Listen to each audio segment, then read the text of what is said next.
So this is our first actual teaching of the winter retreat. We had the Lungpo Sumedho teachings, but this will be the first, teaching and reading of around the theme of meditation.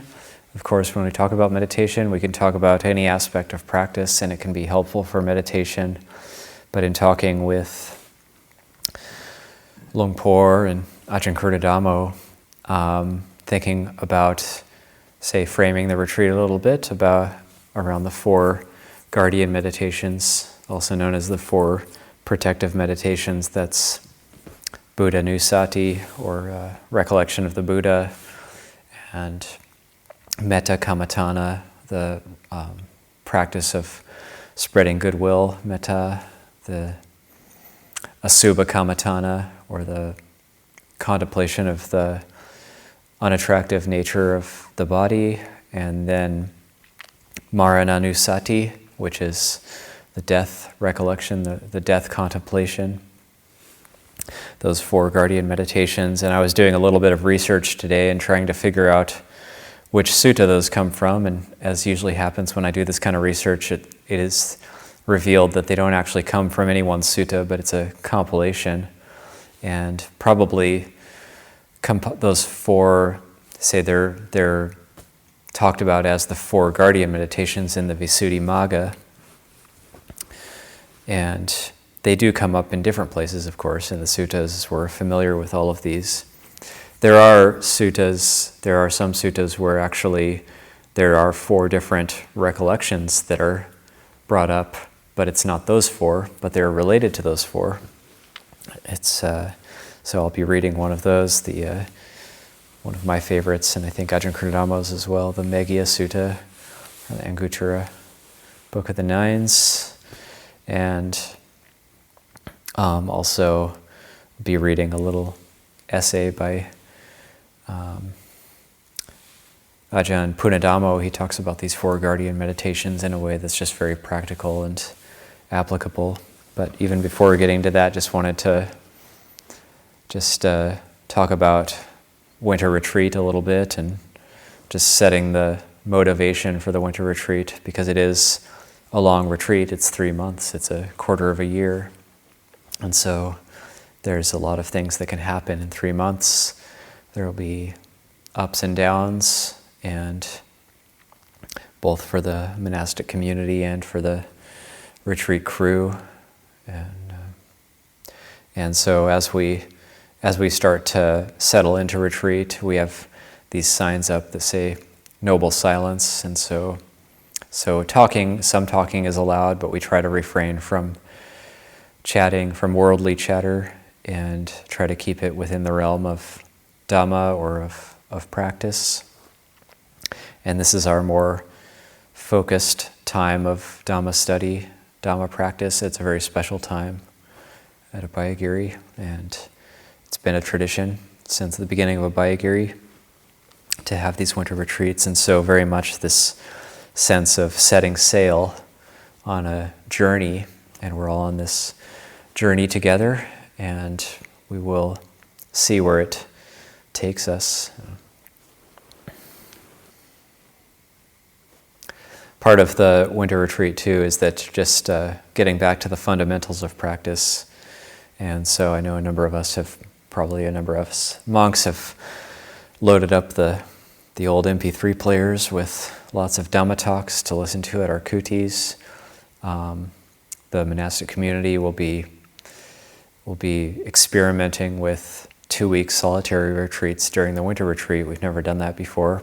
Usually during the Vasa period, we study the Vinaya. We have Vinaya classes in the summertime, and we have 2-week solitaries, which are a very, very special retreat, because for me, I really cherish those.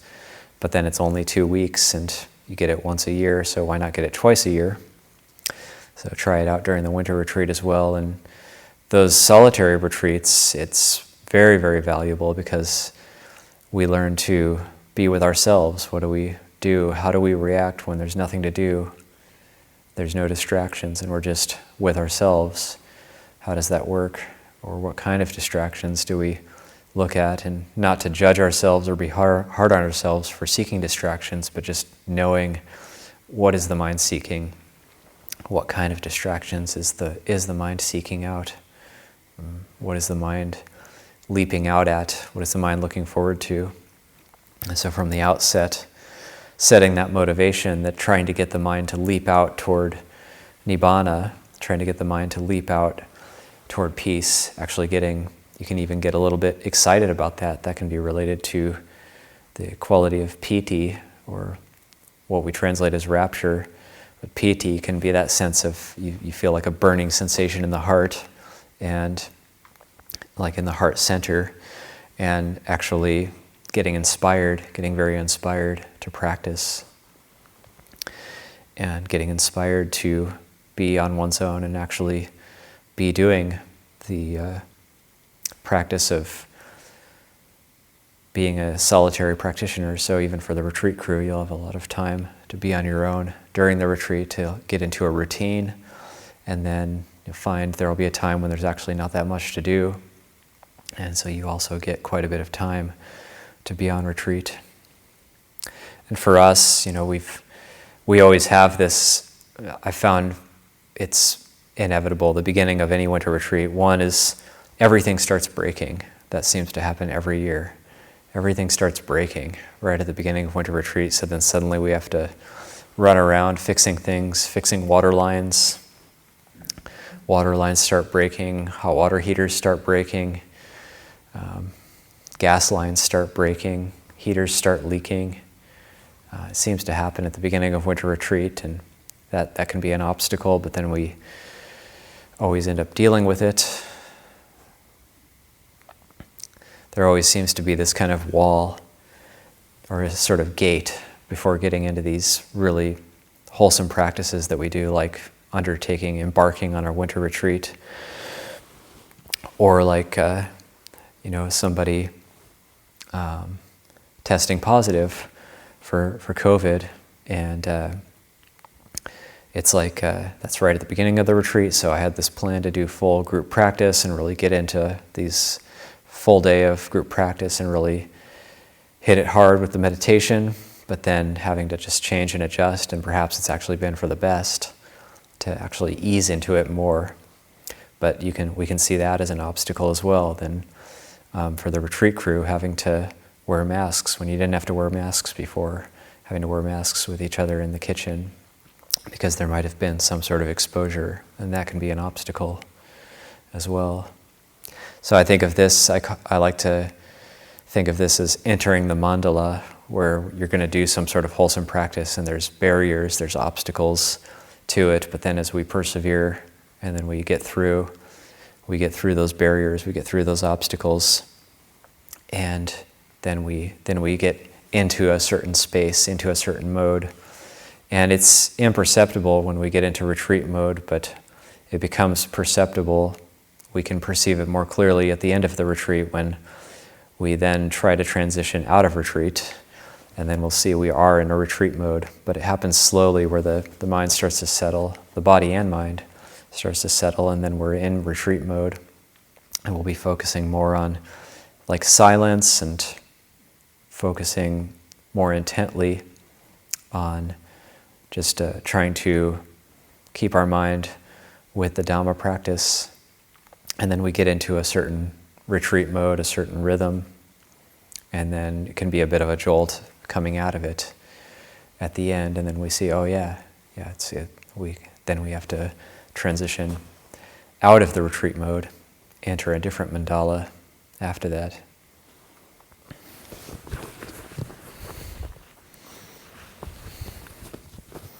So it's like setting the motivation for the mind to leap out to nibbana, get interested in peace. And having actually set that motivation, we can move in that direction. It's so important to set the motivation. And then using these protective or these guardian meditations, and any other meditation practices that we have. And also have a plan near the beginning to go more in depth into walking meditation, which usually we don't talk that much about. So having gathered together resources and teachings around the practice of walking meditation, which some of us might feel inclined to do quite a bit of during the retreat. There will also be Qigong practice. I thought the theme of this retreat kind of getting back into fundamentals, and thought I'd like to do some Qigong, teach some Qigong in the way that I learned it from Lungpo Pasano back in 2004. And Debbie was there, and Adam Kane, a few others were there, 2004. And the way he taught it was in our old house in the little bungalow. And it was after the Wanpra 3 a.m. chanting, which ended at about 3:30, then if you wanted a Qigong lesson, then it was after that. It was after the Wanpra chanting. And we all went into the house, and Lungpo, who wasn't Lungpo Pasano yet, he was Ajahn Pasano at that time. And he taught us Qigong, and it built up every week, and a number of us diligently attended those, and then the effect of that was it really balanced the energy, and then you just wanted to stay up till dawn, and you didn't feel very tired. And so learning how to use things like Qigong or yoga to bring the body and mind into balance, that's not separate from the meditation.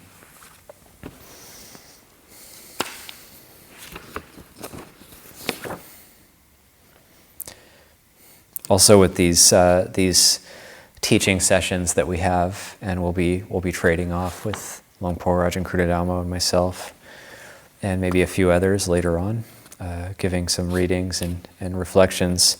This will also be the time for like a Q&A. We'll have a bit of time at the end for if anybody has any questions or topics for discussion, things they're curious about.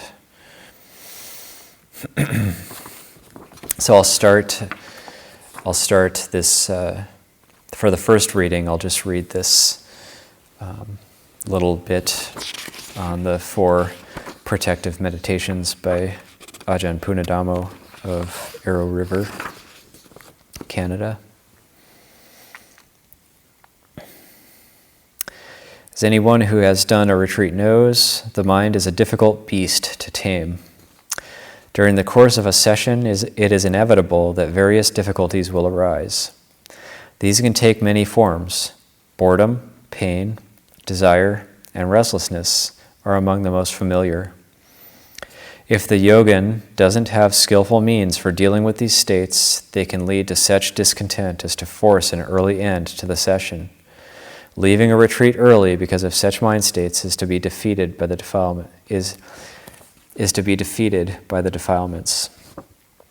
Meditation is a skill, and like any other skill, part of the learning process involves mastering various techniques. Dealing with negative mind states requires the judicious use of specific practices, just as medical skill requires the use of specific medicines for various ailments of the body. To this end, a meditator should develop a repertoire of secondary practices to supplement the primary exercise. One special family of such meditations are called the 4 protective meditations. They are given this name because they guard the mind against the arising of negativity. To continue the medical analogy, these are preventative medicine.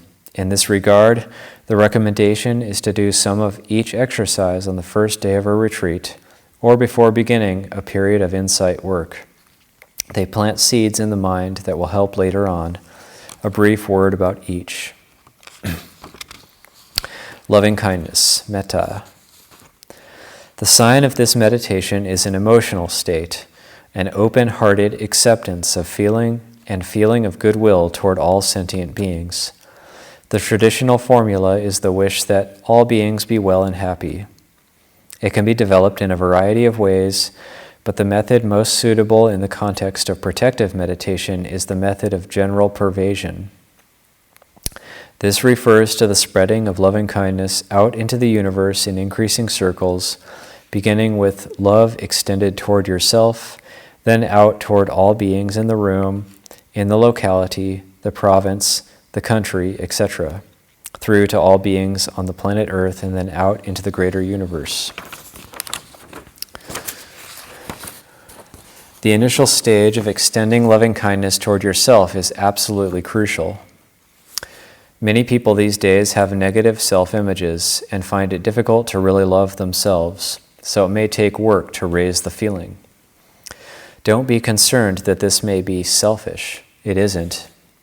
You cannot love anyone else in depth unless you love yourself. And conversely, if you do manage to arouse genuine loving kindness toward yourself, you will be unable to withhold it from others. It will spontaneously overflow.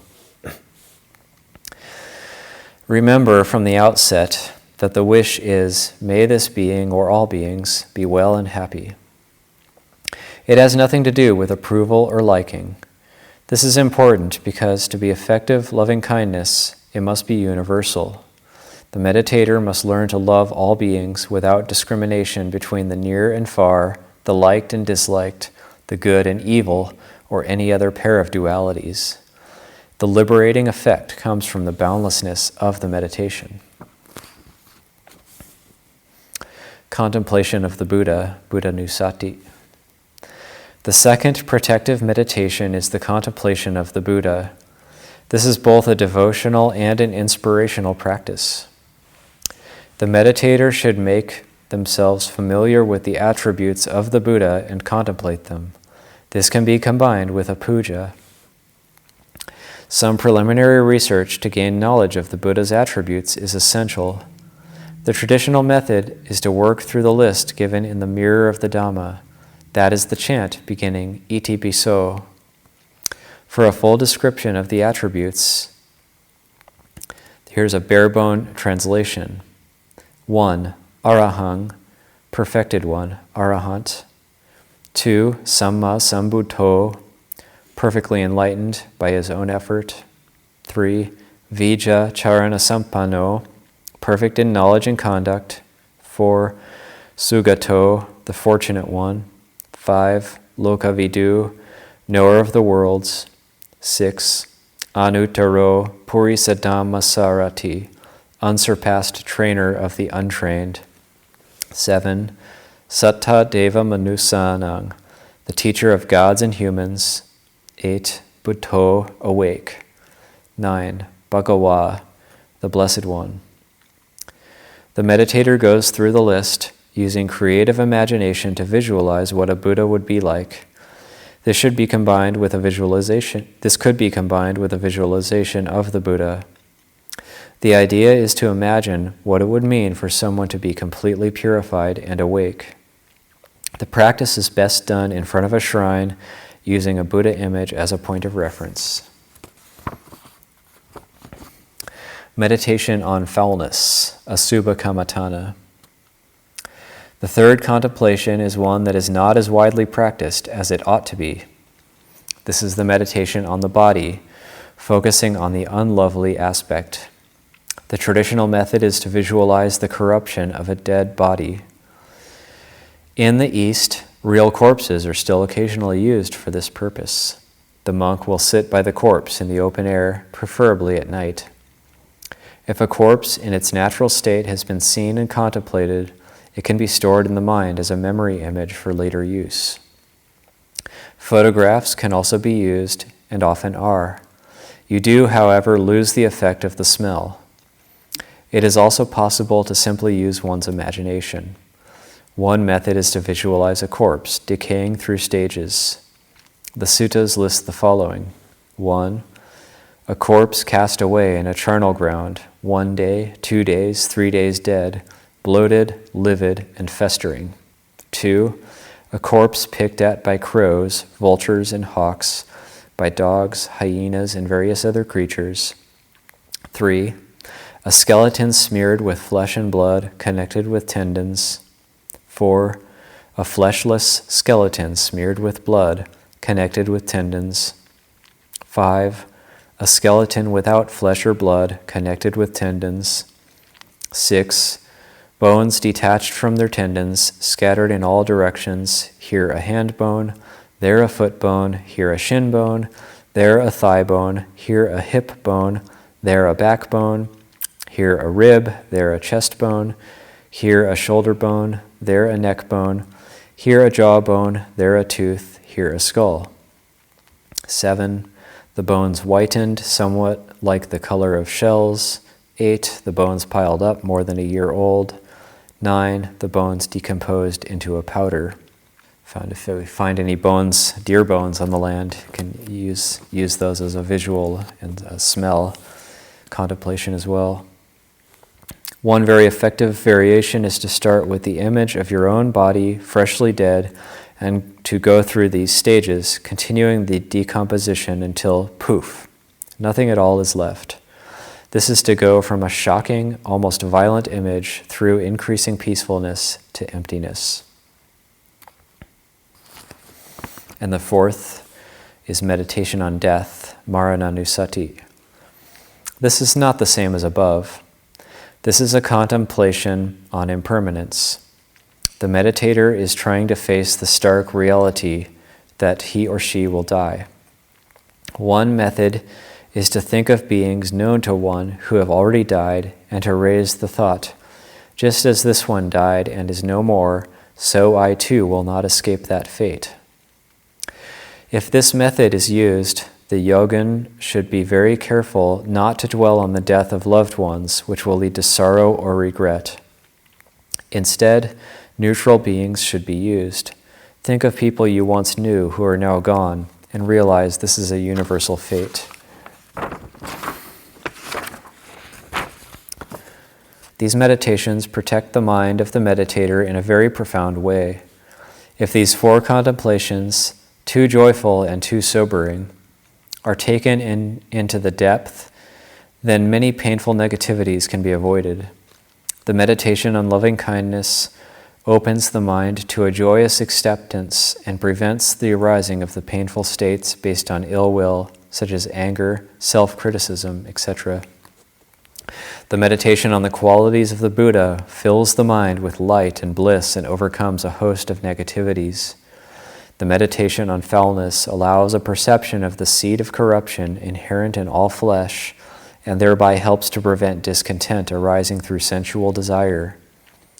Finally, the meditation on death should arouse a sense of urgency and prevent the arising of sloth and boredom. These benefits, however, as important as they are not the whole of the story. The paragraph above deals with the protections strictly from a psychological viewpoint. There is another side to the protections. It is taught that they will establish harmonious relations with the unseen beings, protecting one from ghosts and other malevolent entities, at the same time attracting the help and protection of the devas. To this end, the first 2 are especially powerful, and in particular, the meditator should not neglect to extend loving kindness to the devas of heaven and earth. This is the literally protective aspect of these meditations. And I'll read the Meghiya Sutta, and then we can go into some if anybody has any questions about any of this.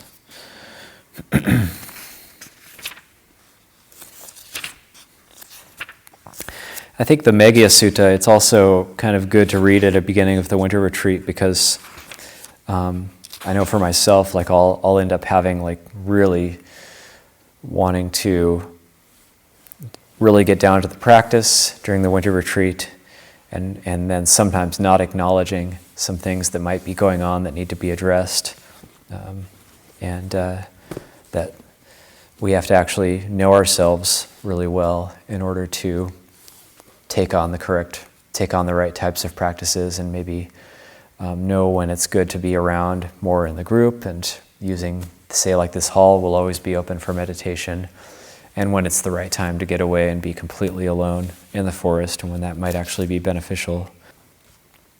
This is Anguttara Book of the Nines, Sutta 3, Meghiya. Thus have I heard. On one occasion, the Blessed One was dwelling at Chalika on Mount Chalika. Now on that occasion, the Venerable Meghiya was the Blessed One's attendant.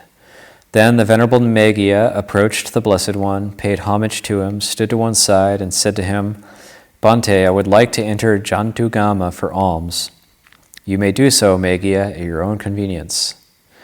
Then in the morning, the Venerable Meghiya dressed, took his bowl and robe, and entered Jantugama for alms.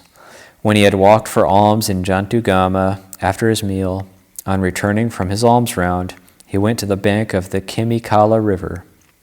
As he was walking and wandering around for exercise along the bank of the Kimikala River, the Venerable Meghiya saw a lovely and delightful mango grove. It occurred to him, "This mango grove is truly lovely and delightful, suitable for the striving of a clansman intent on striving. If the Blessed One permits me, I will come back to this mango grove to strive." Then the Venerable Meghiya approached the Blessed One, paid homage to him, sat down to one side, and said, "This morning, Bhante, I dressed, took my bowl and robe, and entered Jantugama for alms. I thought, this mango grove is truly lovely and delightful, suitable for the striving of a clansman intent on striving. If the Blessed One permits me, I will go back to that mango grove to strive. So if the Blessed One would permit me, I will go back to that mango grove to strive. As we are alone, Meghiya, wait until another bhikkhu comes along." A second time, the Venerable Meghiya said to the Blessed One, "Bhante, for the Blessed One there is nothing further to be done, and no need to increase what has been done. But, Bhante, I have something further to be done, and need to increase what has been done. If the Blessed One would permit me, I will go back to that mango grove to strive." As we are alone, Meghiya, wait until another bhikkhu comes along. A third time, the Venerable Meghiya said to the Blessed One, "Bhante, for the Blessed One there is nothing further to be done, and no need to increase what has been done. But, Bhante, I have something further to be done, and need to increase what has been done. If the Blessed One would permit me, I will go back to that mango grove to strive." Since you speak, you can see the Buddha just, okay. "Since you speak of striving, Meghiya, what can I say to you? You may go at your own convenience." Then the Venerable Meghiya was like, "Yes!" Venerable Meghiya rose from his seat. Oh, man. That was pretty good timing. Venerable Meghiya rose from his seat, paid homage to the Blessed One, circumambulated him, keeping the right side toward him, and went to that mango grove. He entered and sat down at the foot of a tree to pass the day. Then, while the Venerable Meghiya was dwelling in that mango grove, 3 kinds of bad, unwholesome thoughts frequently occurred to him: sensual thoughts, thoughts of ill will, and thoughts of harming. Then it occurred to him, "This is truly astounding and amazing. I have gone forth out of faith from the household life into homelessness, yet I am still stalked by these 3 kinds of bad, unwholesome thoughts: sensual thoughts, thoughts of ill will, and thoughts of harming." Then the Venerable Meghiya approached the Blessed One, paid homage to him, sat down to one side, and said, "Here, Bhante, while I was dwelling in that mango grove, 3 kinds of bad, unwholesome thoughts frequently occurred to me: sensual thoughts, thoughts of ill will, and thoughts of harming. It then occurred to me, this is truly astounding and amazing. I have gone forth out of faith from the household life into homelessness, yet I am still stalked by these 3 kinds of bad, unwholesome thoughts: sensual thoughts, thoughts of ill will, and thoughts of harming. Meghiya, when liberation of mind has not matured, 5 things lead to its maturation. What 5? 1. Here, Meghiya, a bhikkhu has good friends, good companions, good comrades. When liberation of mind has not matured, this is the first thing that leads to its maturation. 2. Again, a bhikkhu is virtuous, dwells restrained by the patimokkha, possessed of good conduct and resort, seeing danger in minute faults. Having undertaken the training rules, he trains in them. When liberation of mind has not matured, this is the second thing that leads to its maturation. 3. Again, a bhikkhu gets to hear at will, without trouble or difficulty, talk concerned with the austere life that is conducive to opening up the heart, that is, talk on fewness of desires, on contentment, on solitude, on not getting bound up with others, on arousing energy, on virtuous behavior, on concentration, on wisdom, on liberation, on the knowledge and vision of liberation. When liberation of mind has not matured, this is the third thing that leads to its maturation. 4. Again, a bhikkhu has aroused energy for the abandoning of unwholesome qualities and acquiring wholesome qualities. He is strong, firm in exertion, not casting off the duty of cultivating wholesome qualities. When liberation of mind has not matured, this is the fourth thing that leads to its maturation. 5. Again, a bhikkhu is wise. He possesses wisdom that discerns arising and passing away, which is noble and penetrative and leads to the complete destruction of suffering. When liberation of mind is not matured, this is the fifth thing that leads to its maturation. When Meghiya, a bhikkhu, has good friends, good companions, good comrades, it can be expected of him that he will be virtuous, one who dwells restrained by the patimokkha. When a bhikkhu has good friends, good companions, good comrades, it can be expected of him that he will get to hear at will, without trouble or difficulty, talk concerned with the austere life that is conducive to opening up the heart, that is, talk on fewness of desires, on knowledge and vision of liberation. When a bhikkhu has good friends, good companions, good comrades, it can be expected of him that he will arouse energy for the abandoning of unwholesome qualities, not casting off the duty of cultivating wholesome qualities. When a bhikkhu has good friends, good companions, good comrades, it can be expected of him that he will be wise, possessing the wisdom that discerns arising and passing away, which is noble and penetrative and leads to the complete destruction of suffering. Having based himself on these 5 things, the bhikkhu should develop further another 4 things. 1. The perception of unattractiveness should be developed to abandon lust. 2. Loving kindness, metta, should be developed to abandon ill will. 3. Mindfulness of breathing should be developed to cut off thoughts. 4. The perception of impermanence should be developed to eradicate the conceit I am. When one perceives impermanence, the perception of not self is stabilized. One who perceives not self eradicates the conceit I am, which is nibbana in this very life. So that's probably the closest sutta I could find that has something related to the 4 protective meditations. And because the perception of impermanence is essentially what we're looking at with the perception of death, Marananusati is also a contemplation of impermanence, the impermanence of the body, and how existing now it will, at some point, it will not exist. And so I'll leave it there. And if anybody has any comments or questions, we have some time since we're not having puja tonight too. We can leave it a bit open, or even go a little bit longer if there's a good Dhamma discussion, or if anybody has anything to add. Ajahn Punnadhammo, I don't know if you have anything to add to that. Eric? What was, in the first essay you read, what was the last part that mentioned about making sure not to forget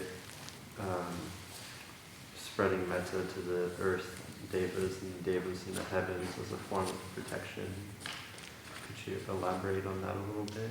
Yeah, Ajahn Punnadhammo is really the question being the last part of Ajahn Punnadhammo's short essay on the 4 protective meditations about remembering that there are unseen beings who are around, and also to spread metta to beings like devas. So of course that's something that as Westerners we might feel we want to set that aside, which is fine. But he mentions it because it is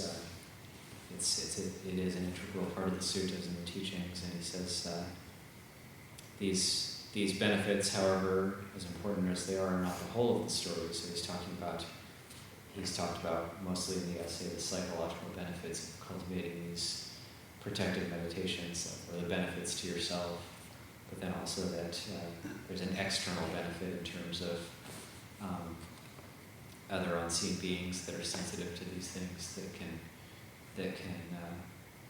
both gain benefit and want to offer aid or protection, possibly based on them. So that's that's something, and there are places in the suttas where the Buddha talks about the internal and external regulators of one's practice, and it seems to be something at the time of the Buddha where the external regulators of the practice, like the existence of unseen beings, spirits, and devas, was just part of the society. It's like it's something everybody sort of perceived or knew about, at least, and it was like taken for granted that there was those things that existed, and that an external regulator is like acknowledging that devas like to watch practitioners and keep track of how they're practicing. And that's one of the external regulators of one's practice. So yeah, it's just making that comment just to perhaps give more impetus to cultivate these things. So like the method that he gives in that essay for spreading metta is like starting with yourself and then the people in your immediate vicinity and going outwards to all of the universe. In that context, do you think like the spreading of metta to the devas is included in that, or is he listing that as like an additional practice in addition? It could be included in that. There's many different ways to do it, and Ajahn Punnadhammo in this essay talks about the widening circles, like in the chant, likewise the second, likewise the third, likewise the fourth. That's one way, that's like the four quarters, spreading into the four directions is one way to think of it. Four quarters is one way to think of it. The whole earth is one way to think of it. Or all realms of existence is another way to think of it. That's one way to do it. I think, like for myself, in terms of what's applicable in terms of the metta kammatthana is like toward oneself. Just cultivate that, and we all have enough work to do with that.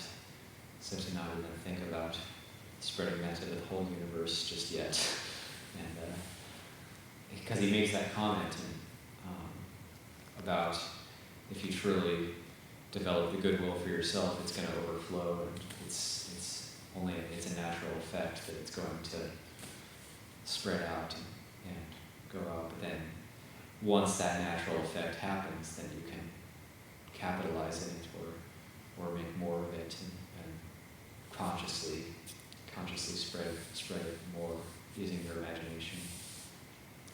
So you can get creative with it. It's not that the way he talked about it is like the way to do it, but it's perhaps the way he does it, or one suggestion. Thank you. And just to emphasize that there's many different ways to do it. It's another method that almost the inverse in the sense of it is first, as you said, developing the metta very strongly as a perception and self-experience with oneself as kind of the object.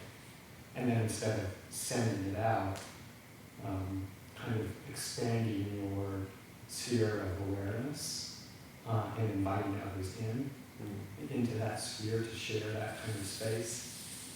And to me, that's very useful. And you just sort of gradually do that as it feels natural, rather than any kind of a prescription of, when it's time to bring more people in, just sort of as a natural thing. But then it always keeps the perception of yourself, or the perception of metta for oneself at the center, and it doesn't get dispersed. And so you're still always present with that and embodying in that kind of experience, or the perception of love and kindness, and just bringing other people into that sphere as it feels comfortable and safe. It sounds like an additional benefit to that is developing like an expanded awareness. Yeah, it's just sort of learning to kind of relax the boundaries of what we normally think of as conscious experience. Just enough to be able to create a wider space that of energy, in a sense, of like a loving kindness energy in this case, that you can imagine bringing others into. It is all a perceptual kind of practice, but one that's based on, the sense of that kind of very gentle, well-wishing energy. Yeah, thank you. And without going into it, there's also many other ways to kind of hold practice. Yeah.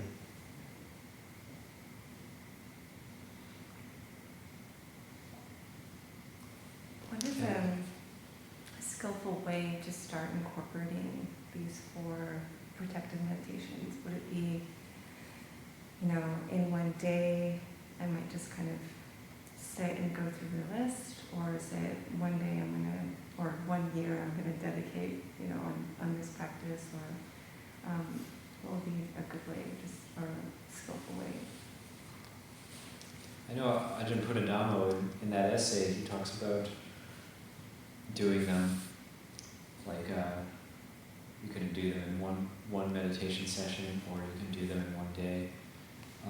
You could, over the course of a winter retreat, you can do them either as they're taught or as they come up naturally for you.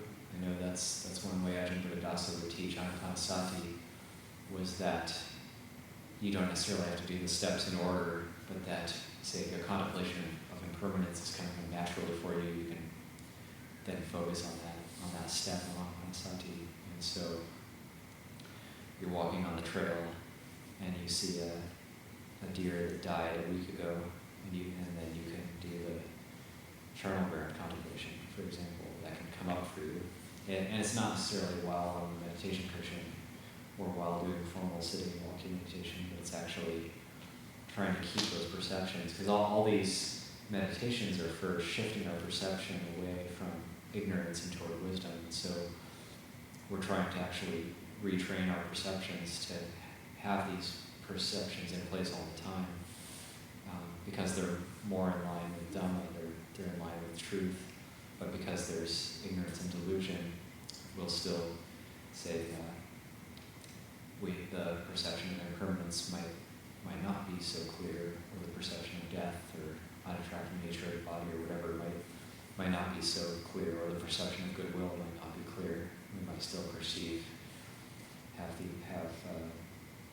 those won't be firmly established yet. So it's trying to keep them in mind. That's also Dhamma Vichaya, like Ajahn Ñāṇiko was talking about.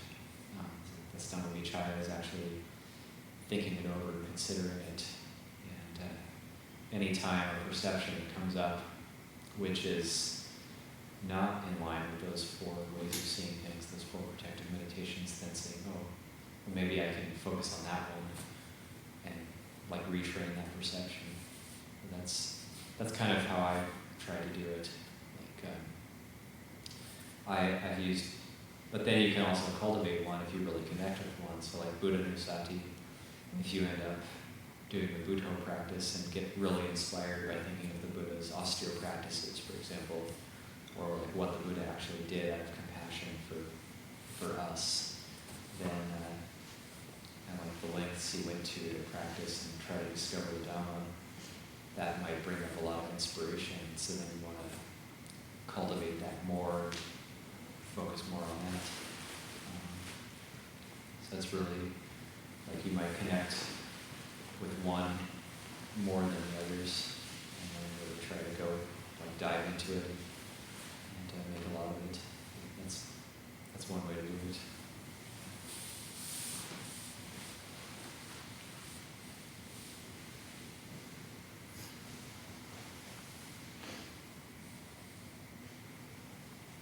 That was the theme of our last winter retreat. Buddha Nusati. Yeah, Buddha's the whole life. retreat. The whole retreat is Buddha Nusati. Just one comment that occurred to me on Yasuva Kamatana, Yasuva practice. The example that Ajahn Buddhist mentioned was the cemetery contemplation, which is a really powerful, very good one. And it's one that we actually don't talk about as much. There was one year when we did, Ajahn Siddhanta actually did a presentation on the cemetery contemplations. But also, a part of the Sutta Kamatana is the 32 parts contemplation, which I don't think Ajahn Ñāṇiko mentioned, but that's a classic. Those two are the classic ones as presented in something like that. Yeah, the 32 body parts, and even the 4 elements could be used as in that practice.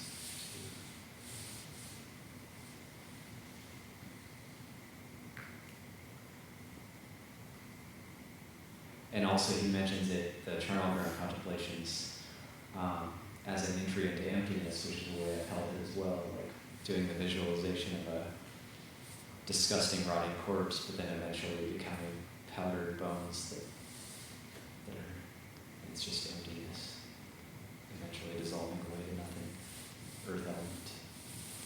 It's, can have a really good effect on, like, if you have a visual mind, then actually visualizing oneself as a dead body and going through those stages, but then eventually nothing there, nothing left. Could be a good entry into emptiness and not self-contemplation. So it's coupled with the impermanence, perception impermanence, really establishing that.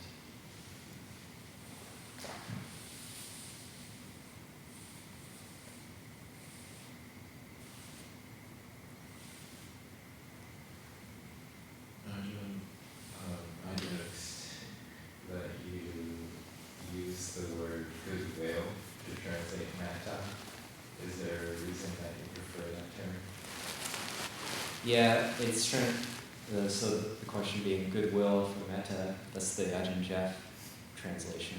And I do prefer that one because it's closer to the Thai, which is wandi, which means well-wishing. That's how it's translated into Thai. And when we say loving kindness, yeah, it just has kind of it just seems a little bit,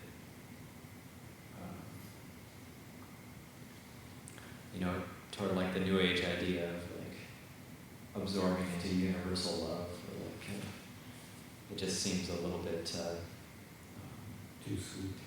too sweet. Yeah, like put a pink layer on everything and it'll be okay.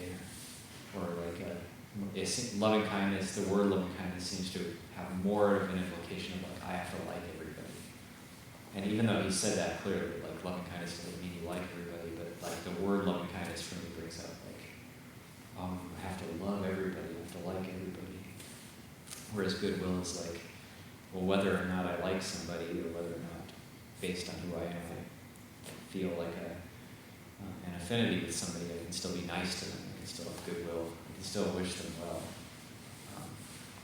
Whether or not I agree or disagree with them, or whether or not my views and opinions are in line with theirs, or my biases are in line with theirs, I can still wish them well, and wish that they're happy and that they succeed in any good endeavors that they're a part of. So for me, goodwill is, a little bit, seems to be a little bit closer. And metta is also related to mita, which is friendliness. Yeah, one thing Ratana uses loving friendliness. Oh, okay, yeah. So like, or I just think of it as like being nice to people. Just like, even if you dislike somebody, you don't have to be mean to them. Yeah, I think for me that, like, whether it's loving kindness or loving friendliness, it's the word love that has such a loaded connotation, in Western culture, as we use the word love. Yeah. It just is, it's got its own charged feeling that really moves into more like associations with attachment and expectation and personal relationships, that kind of thing. For me, anyway, that's the connotation I think of. So. Yeah, suffering as well. Yeah.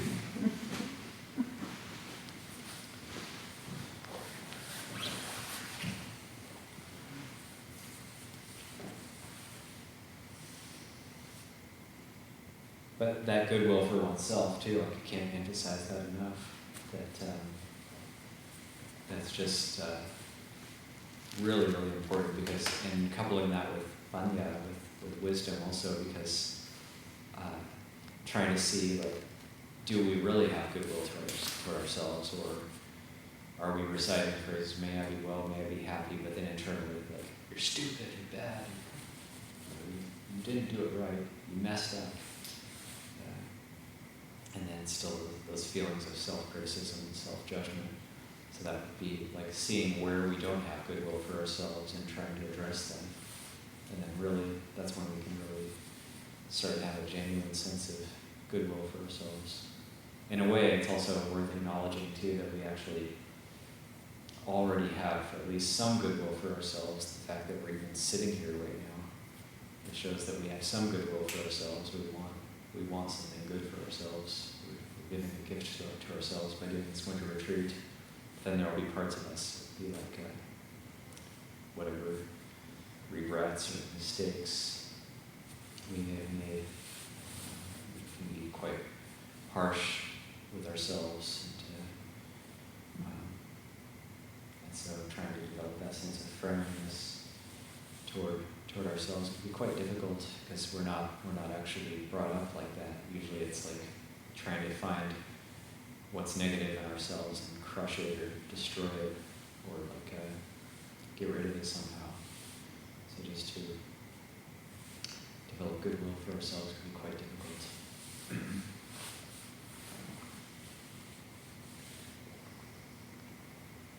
Ajahn, do you have any recommendations for practicing recollection of the Buddha? I can only talk to, recollection of Buddha, how to do that. I can only speak to how I've done it because I've done the Buddho practice and then coupled that with thinking about the Buddha and helping. That can give me quite a bit of energy when I think about the Buddha. I've actually imagined parts of the Buddha's life story or been to places where the Buddha or the four holy sites, having been there, I can recollect them, that this is where the Buddha was enlightened, or this is where the Buddha passed away.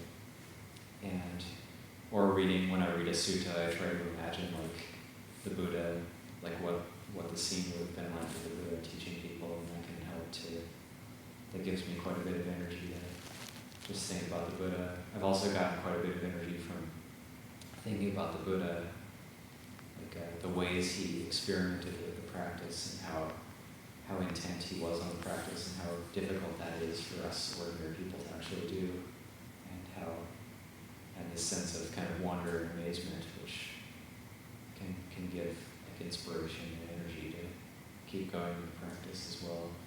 Also, it can give rise. I found when I do it, it can give rise to like just imagining the historical Buddha can give rise to thoughts of gratitude.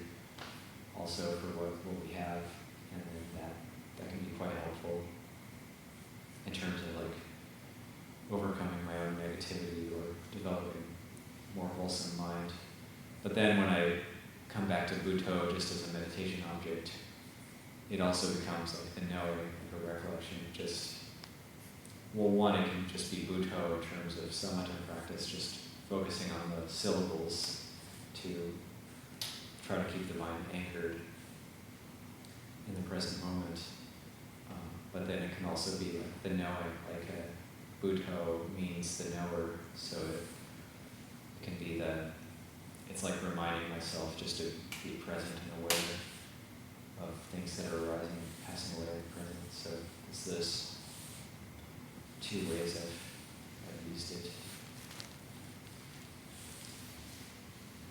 I think of it as like trying to keep the mind like orbiting around thoughts of the Buddha, whether it's the Buddha within or the historical Buddha, at least like the mind is anchored in that sphere rather than like thinking about work or whatever else. I'm trying to keep it contained.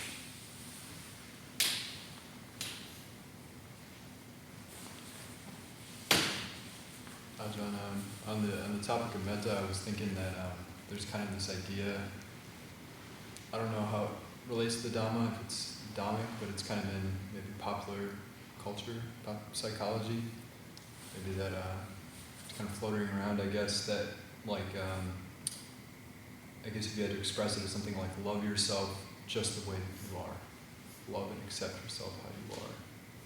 And maybe there's some aspects where that could be in line with the Dhamma, but there's some that maybe not. I'm just curious what your thoughts are about that, because it seems like that might inform some of the ways we might think about sort of metta towards ourselves.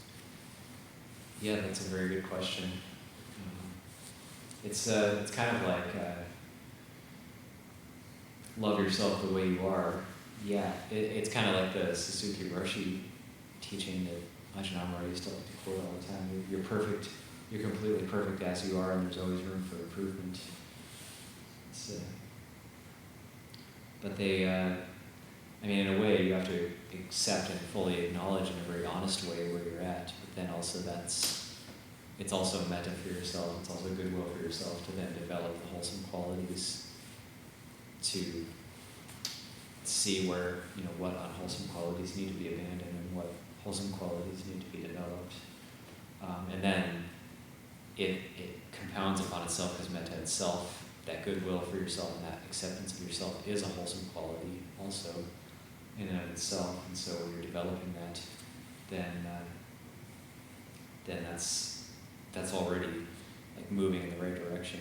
That sense of, in a way, that even that mainstream teaching of just fully accepting yourself as you are is wholesome, and it's a good starting point. But it doesn't mean like don't cultivate anything. But it's like acknowledge where you're at, and have even more goodwill for yourself by cultivating wholesome qualities. I think that's one way of thinking of it.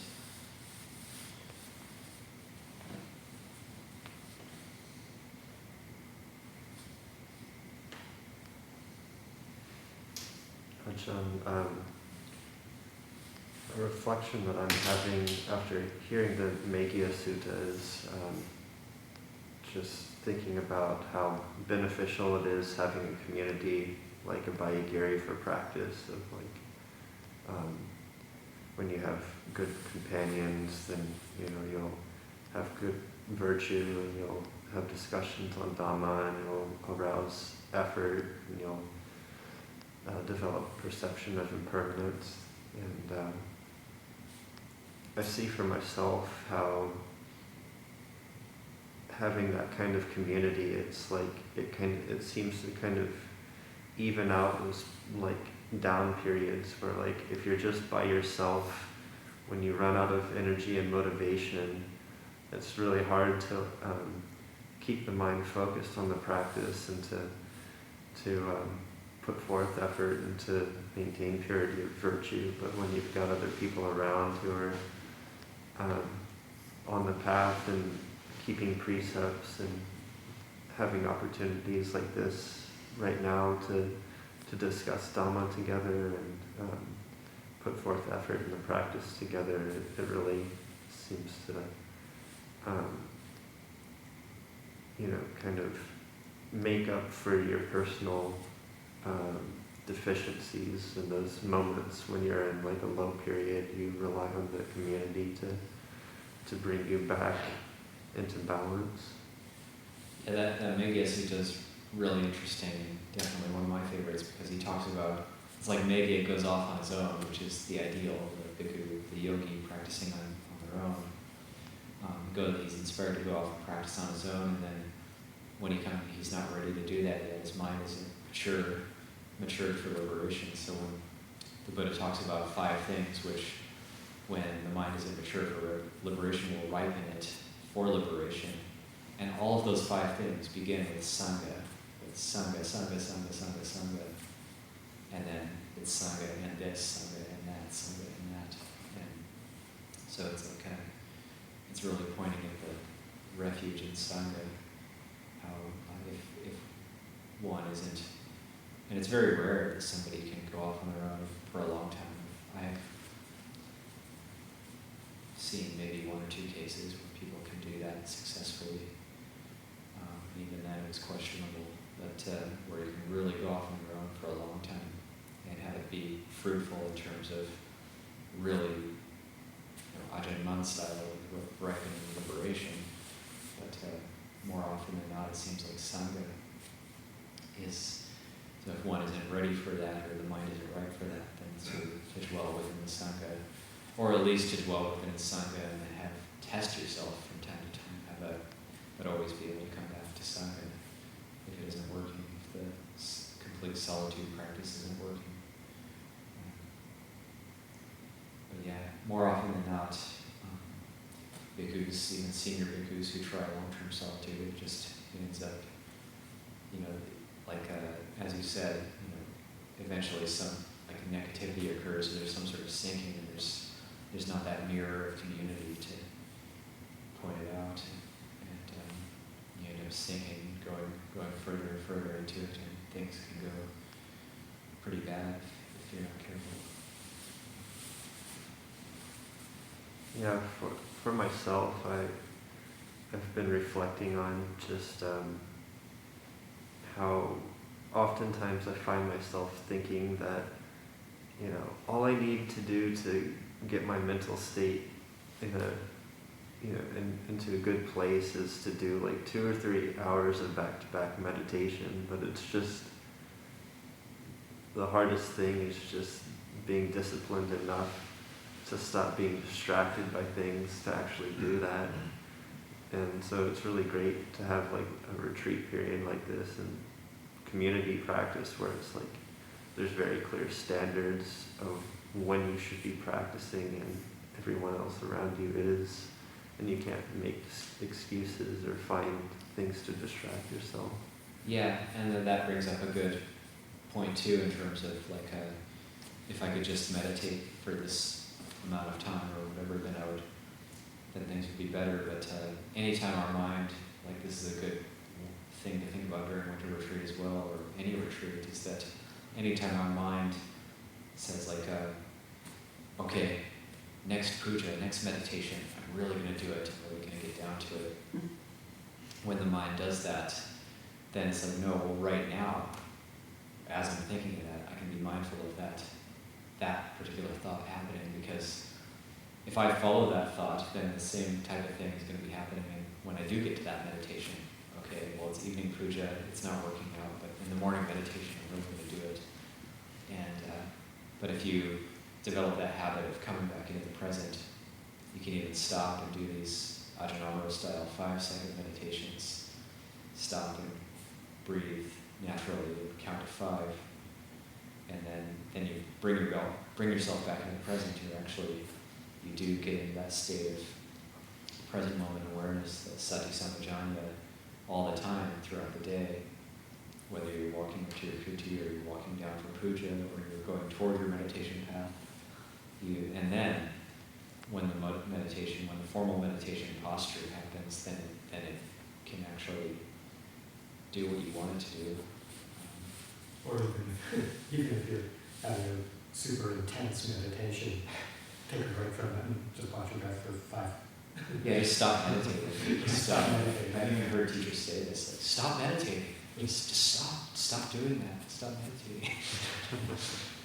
Or Wilbur Shah saying his whole first year of meditation, he was only peaceful when he wasn't meditating. Whenever he meditated, he wasn't peaceful, and then when he didn't meditate, he was peaceful, and he was curious why that was happening. Just for quite a while, visualizing the word relax in neon lights.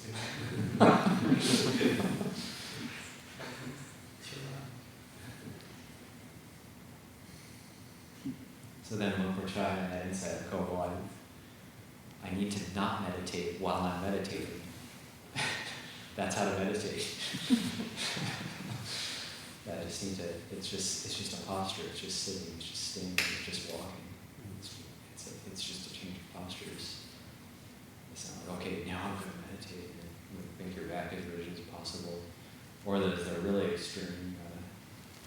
Actually, you weren't in such a crew. It was Moncor and Ajahn Ñāṇiko and myself and Debbie, and then visiting Boulder Creek, the monastery there, the city of 2,000 Buddhas, and one of the laymen there during our Chan retreat had been meditating so intensely. His back was so tense he actually broke his back while meditating. Oh wow! His spine actually separated because he was so tense and just so intent on getting the mind concentrated, he actually broke his back and had to be taken to the emergency room. Well, That's it. I don't expect that. That's the most extreme case I've ever heard of somebody being tense while meditating, but they acknowledged it. Like, okay, we need metta here. We need to kind of soften up a little bit.